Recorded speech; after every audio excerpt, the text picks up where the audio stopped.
Municipal ఎన్నికల్లో గులాబీ car జోరుగా దూసుకుపోయింది. అధికారంలో ఉన్న కాంగ్రెస్ ప్రజల మెప్పు పొందలేక చతికిలబడింది. ఎన్ని ప్రలోభాలకు గురి చేసినా జనం ప్రతిపక్ష పార్టీ వెన్నటే ఉంటామని నిరూపించారు. బీఆర్ఎస్ ప్రభుత్వంలో ఉన్నప్పుడు మున్సిపల్ ఎన్నికల్లో ఘన విజయం సాధించింది.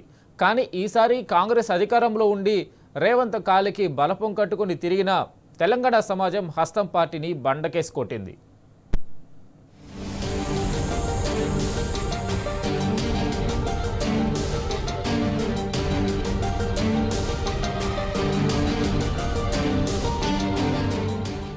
మున్సిపల్ ఎన్నికల్లో గులాబీ కారు దుమ్మురేపింది.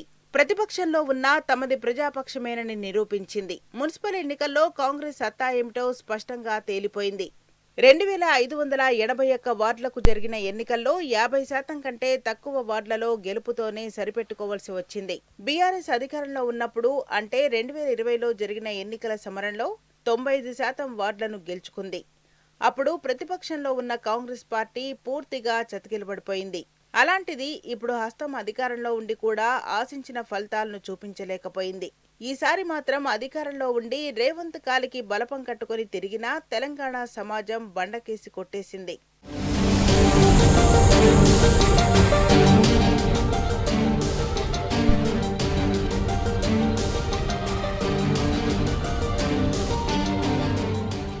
ఒకవైపు అధికార దుర్వినియోగం, మరోవైపు డబ్బు రాజకీయం, మరోచోట ప్రలోభాల పర్వం.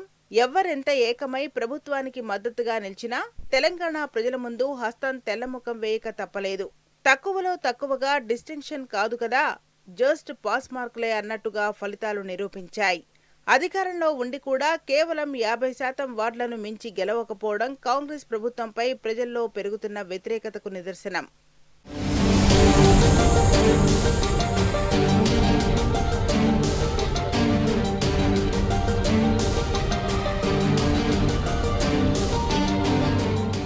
తెలంగాణ వ్యాప్తంగా 116 మున్సిపాలిటీలు, 2581 వార్డుల్లో జరిగిన ఎన్నికల్లో అధికార కాంగ్రెస్ పార్టీ కేవలం 1346 వార్డులనే గెలుచుకుంది.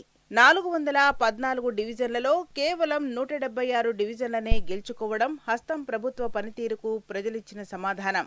అదే బీఆర్ఎస్ పార్టీ ప్రతిపక్షంలో ఉండి కూడా ప్రజల ఆదరణను కోల్పోలేదు.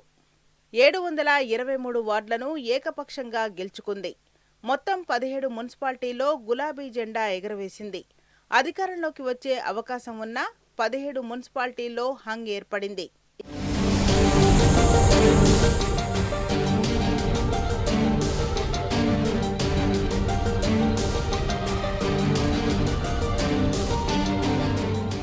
ఇక సీఎం రేవంత్ సొంత జిల్లా ఉమ్మడి మహబూబ్ నగర్లో 3 మున్సిపాలిటీలు హంగ్ అయ్యాయంటేనే హస్తం ప్రభుత్వ పనితీరు, ఆ పార్టీ పరిస్థితిని అర్థం చేసుకోవచ్చు. నల్గొండ జిల్లా తమ పార్టీకి కంచుకోట అని బీరాలు పలికే నేతలు తమ జిల్లాల్లో పార్టీని పరుగులు పెట్టించలేక చతికిలబడ్డారు. నల్గొండలో 1 బీఆర్ఎస్ గెలవగా 3 మున్సిపాలిటీలు హంగ్ అయ్యాయి. ఆ మాటకొస్తే ప్రతి జిల్లాలోనూ అధికార కాంగ్రెస్ పార్టీ కనాకష్టంగా గెలిచింది. మొత్తంగా బీఆర్ఎస్ పార్టీ 30 మున్సిపాలిటీల్లో సత్తా చాటింది. ఇటీవలే జరిగిన సర్పంచ్ ఎన్నికల్లో సైతం బీఆర్ఎస్ పార్టీ 40% గెలుచుకుంది.